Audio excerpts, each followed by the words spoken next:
Hey everybody, Hoosier Jedi here with another review for you. This time I'm talking about episode 19 of season 1 of Ultimate Spider-Man called Homesick Hulk. Once again, I have rather mixed feelings about this episode. To put it bluntly, I honestly thought through until basically the third act of this episode, I was really not going to care for this episode.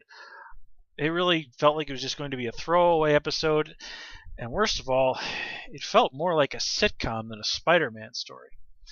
But when this episode really started to focus in on the alienation and loneliness that the Hulk felt, and the way that Peter could sort of relate to that separation, and the issues of how Spider-Man is one of the few people, as far as we know, really the only person that the Hulk trusts.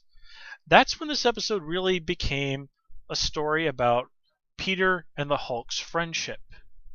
And when it really focused in on that, then it became a stronger story because it did do a decent job of hitting some good emotional notes. And it also finally gave us a little bit of insight into what's going on with the Hulk as relates to Bruce Banner. Now, what exactly the relationship between Bruce and the Hulk always seems to be constantly shifting in the comics, but here we're basically treated to the classic version of the Hulk is extremely resentful towards Bruce. And that's all well and good. If you're going to go and introduce elements like this that are not a key part of the Ultimate storyline, then it really is best just to keep things simple. And if you're going to keep things simple, then with these characters, it makes sense to go back to the core of the characters, to the time from which they originated, because that's going to be the thing that really captured the public's imagination in regards to those characters. But of course, this doesn't really address the main question I have this episode is, why is it that the Hulk just doesn't turn back into Bruce Banner when he goes to sleep or when he really does calm down? Now, that's also another key part of the Hulk story, is that we are constantly bouncing back and forth between Bruce and the Hulk. And honestly, I really did want to see Bruce in this episode because in a way, he and Peter are guys who are very much cut from the same cloth. They're sort of nerdy guys who get this incredible power dumped on it. The thing is, of course, that Peter is in control of his spider powers, while Bruce isn't really in control of the Hulk. The best he can really do is point the Hulk at a target. The Hulk, in a way, is like a cannon or a cannonball. But anyway, that really was, I thought, the main strong selling point of this episode, and actually, to be even more blunt about it, this episode's really major redeeming factor. Now, that said, the villain of this episode are the Phalanx, who, oddly enough, are actually, to the best of my knowledge, exclusively X-Men villains. They've been around in the X-Men comics since the 1980s, when the character of Warlock, who was a member of the Phalanx race, joined the New Mutants.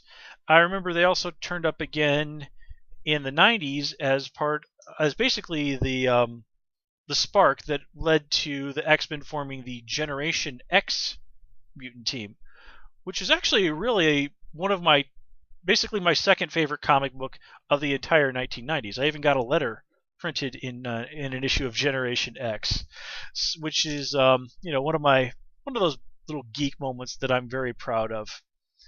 You'll forgive me if I don't want to say which one, though. I do like to keep my real name under my hat. Not because, well, basically just because it's honestly a good idea to usually keep your real name under your hat on the internet these days. But anyway, I did appreciate that they did use the Phalanx because they are some villains that do have a decent bit of history in the Marvel Universe. The only real thing is, though, that this take on the Phalanx is really very different than what we're used to seeing in the comics. Now, granted, their thing is, of course, absorbing matter and reproducing and infecting people. But here, it's the Phalanx have no real personality. In the comics, they have intelligence, they have goals, they are genuinely menacing beings. Here, they're just sort of like stupid looking little robots that, rather than being smashed up by the Hulk and Spider-Man, look like they should be shot with a laser blaster by Mega Man. So, yeah, not really feeling the Phalanx here. Now, one thing I would like to point out that I did get a very big kick out of was that Spider-Man's initial encounter with the Hulk and the Phalanx happened at the World's Fair Park in Queens. Now, that is what they call it in the story. That is what it is in real life. Now, if that place looked slightly familiar to you and you're not sure why, they called it something different. But this is where essentially the climax to Iron Man 2 took place. And you'll also might have recognized that place from the original Men in Black movie. That little model of the globe that Peter actually sticks to for a little while, that's called the Unisphere.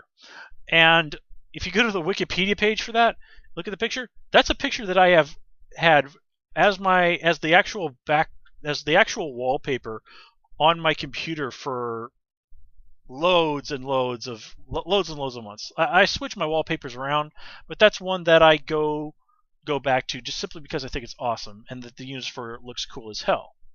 In fact, that's actually the picture I have on my computer at my job.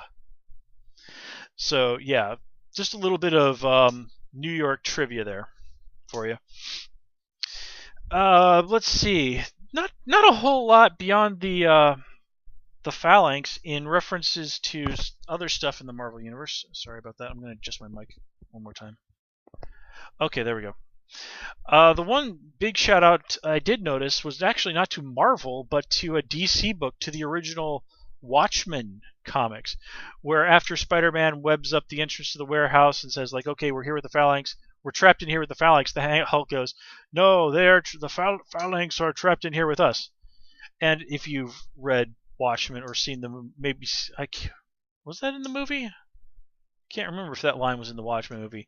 I've only seen it the one time. But anyway, when Rorschach is in the prison, there's a part where the prisoners are taunting him and they say, you're trapped in here with us now, Rorschach. We're going to get you. And Rorschach just simply says to them, no, I'm not trapped in here with you. You're trapped in here with me. And if you've seen the movie or actually read the comics, no, I don't think that was in the movie now that I think about it. But in any case, if you've read the comics, yeah, those guys really were genuinely trapped in there with Rorschach, and it did not work out well for them. That is one of the all-time great prison beatdowns in fiction. It just has to be something that you have to read to just really read it for yourself, because, the original Watchmen is an absolutely awesome story. Apart from that, the only really thing that really struck me about this episode that might have been a shout out was the lawn gnome that the Hulk grabs. It looks virtually identical to the character of David the Gnome from the 1980s cartoon The World of David the Gnome, which, if you watched Nickelodeon at the same time as a kid that I did, it's probably a show that you're familiar with. Interestingly, David was voiced by Tom Bosley, who you might also know as Father Dowling from the Father Dowling Mysteries. My grandma and I used to watch that show when I was a kid, so I have a fondness for that show. But anyway, as I was saying, the only real emotional resonance that really happens here is that sense of being alienated, of not really belonging, that Spider-Man discovers that he and the Hulk share. And I do appreciate that. I guess they were trying to kind of give Aunt May a little bit of characterization, or at the very least some screen time this episode. But I'm just not feeling Ultimate Aunt May here.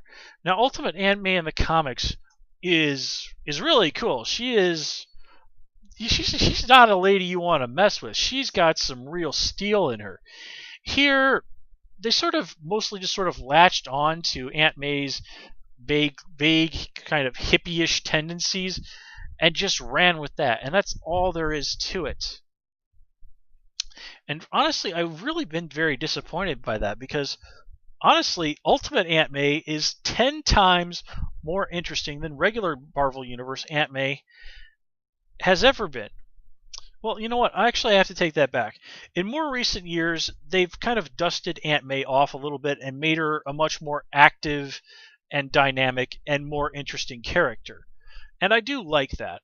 But there's just been so much, you know, frail old bitty Aunt May that I don't think that they've quite been able to wash that off the character just yet in the mainstream Marvel universe.